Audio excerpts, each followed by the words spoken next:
बड़ी खबर आपको बता दें, ईरान ने कहा है कि वो किरमान में हुए आतंकी हमले का जवाब जल्दी देगा। ईरान ने इस हमले के लिए इजरायल और अमेरिका को दोषी ठहराया है। इस हमले की जिम्मेदारी ISIS ने ली है। किरमान में आत्मघाती धमाके हुए थे जिसमें मरने वालों की तादाद 91 पहुंच चुकी है। ईरान ने कहा कि वो इस हमले के लिए जिम्मेदार ताकतों को छोड़ेगा नहीं। तो आपको बता दें कि किस तरीके से किरमान की ओर से ये पूरा बयान सामने आया। अब ईरान ने अब तक जो भी धमकी दी उसे इजरायल और अमेरिका बहुत ज्यादा परेशान है। यमन का मिलिशिया हूती अब ईरान की इसी इरादे को पूरा करना चाहता है। हूती विद्रोहियों ने अमेरिका से कह दिया है कि अगला हमला बहुत खतरनाक होगा। वहीं अमेरिका कैसे बचेगा, इसके लिए वो भारत के कमांडो ऑपरेशन से बहुत कुछ सीख सकता है।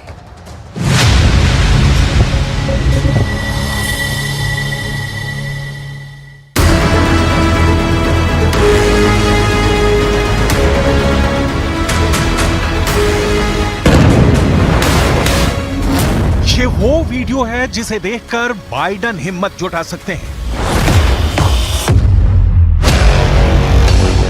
ये वो वीडियो है जो अमेरिका का डर खत्म कर सकता है। ये वो वीडियो है जिसे देखकर भारत पूरी दुनिया के सामने मिसाल बन गया है। ये वो वीडियो है जिसे देखकर अमेरिका के मशहूर सील कमांडो भारत के मार्कोस कमांडो से सीख सकते हैं। देखिए कैसे भारतीय नेवी के कमांडो एक अगवा हुए जहाज की तरफ बढ़े। कमांडो जहाज पर सवार होते हैं और चारों तरफ फैल जाते हैं। एक एक कोने की तलाशी ली जाती है। जहाज पर कब्जा करने वालों को ललकारा जाता है और फिर ऑपरेशन जीत लिया जाता है। पूरी खबर यह है कि भारतीय नौसेना के मार्कोस कमांडो ने सिर्फ 2 घंटे के अंदर एक कार्गो जहाज को मुसीबत से बचा लिया। मार्कोस यानी मरीन कमांडोज, इस फोर्स ने सोमालिया के समुद्री लुटेरों में दहशत पैदा कर दी। भारत की इस कमांडो टीम ने ऐसा ऑपरेशन चलाया कि समुद्री लुटेरे भाग खड़े हुए और कार्गो जहाज पर बंधक बनाए गए 21 लोग छुड़ा लिए गए। इस कमांडो ऑपरेशन में भारतीय नौसेना ने उत्तरी अरब सागर में लाइबेरिया के झंडे वाले मर्चेंट शिप MV लीला शिप को बचाकर दिखाया है। इस कमांडो एक्शन में इंडियन नेवी के स्पेशल समुद्री कमांडो फोर्स मार्कोस पूरी दुनिया को बता रही है कि समंदर में दुश्मनों से कैसे लड़ा जाता है। ये जान की बाजी लगाने जैसा है, दुश्मन की गोलियों का सामना करने जैसा है। भारत ने इस जहाज को बचाने के लिए पूरी ताकत लगा दी। लाइबेरिया के झंडे वाले मर्चेंट शिप MV लीला शिप को बचाने के लिए सिर्फ मार्कोस कमांडो ही तैनात नहीं किए गए। इसमें P-8I टोही विमान भी शामिल रहा। इसमें अमेरिका से ही खरीदा गया MQ-9B प्रेडेटर ड्रोन भी शामिल हुआ। ऑपरेशन से पहले, ऑपरेशन के दौरान जहाज पर बराबर नजर रखी गई और फिर जब भारत के मार्कोस ने MV लीला जहाज पर चढ़ाई की तो जीत भारत की हुई। इस जहाज के आसपास कई मतलब 5-6 धाउस और फिशिंग बोट्स वगैरह थे, तो उनका भी डिटेल्स वगैरह रिकॉर्ड किया गया। तो इससे उनको कॉन्फिडेंस था कि पायरेट अटैक हुआ है और कोई जानकारी नहीं था कि पायरेट्स ऑन बोर्ड है नहीं है, इसके बारे में ज़्यादा इन्फॉर्मेशन नहीं था क्योंकि क्रू सिटाडेल के अंदर थे और उनको भी ज़्यादा इन्फॉर्मेशन नहीं था। तो इतने में हमने डिसाइड किया कि जैसे सेकंड P-8I जाके इसको जो फर्स्ट P-8I है उसको ऑन द स्पॉट रिलीव करेगा और उसके बाद एक सी गार्डियन भी जाएगा ताकि वो सिचुएशन को मॉनिटर करे और वीडियो वगैरह में रिले कर सके।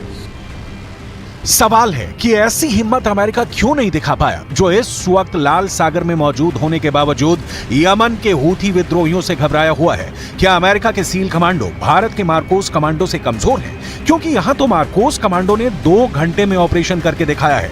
भारत ने हर टेक्नोलॉजी और मिलिट्री पावर का इस्तेमाल करके समुद्री लुटेरों को डरा दिया, भगा दिया। अमेरिका तो खुद को सुपर पावर कहता है। आखिर उसका कैरियर हूथी विद्रोहियों को देखकर लाल सागर से क्यों भाग गया?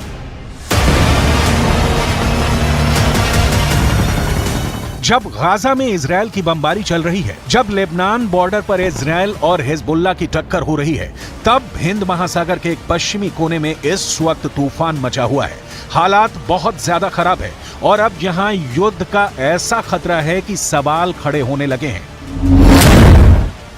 कि क्या अमेरिका यमन के हूथी विद्रोहियों से डर गया है।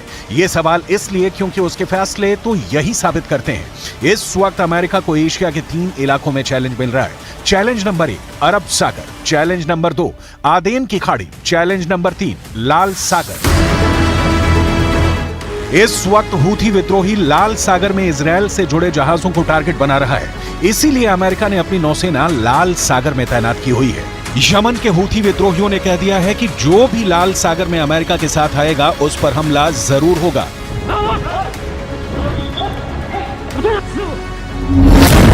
हूथी विद्रोहियों के टारगेट 2 हैं। पहला है इजरायल और दूसरा है अमेरिका।